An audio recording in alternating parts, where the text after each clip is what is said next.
చిన్నప్పుడు నాన్న చెప్పాడు, బాగా చదువుకో నాన్న, మంచి ఉద్యోగం వస్తుంది అని. నాన్న హ్యాపీనెస్ కోసం బాగా చదువుకున్నాను. ఒక ఏజ్ వచ్చిన తర్వాత అమ్మ చెప్పింది, ఇంటి పనులు నేర్చుకో నాన్న, రేపు పెళ్ళైన తర్వాత నీకు ఉపయోగపడతాయి అని. అమ్మ హ్యాపీనెస్ కోసం ఇంటి పనులన్నీ నేర్చుకున్నాను.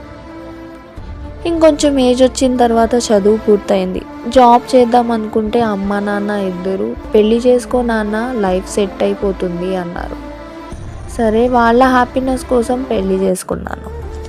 పెళ్ళి తర్వాత జాబ్ చేసుకుందాం అనుకుంటే హస్బెండ్ అన్నారు, ఎందుకమ్మా జాబ్ అంతా, హౌస్ వైఫ్గా ఉండు, మంచి హౌస్ వైఫ్గా అన్నారు. హస్బెండ్ హ్యాపీనెస్ కోసం అది కూడా సాక్రిఫైస్ చేసి మంచి హౌస్ వైఫ్గా కూడా ఉన్నాను.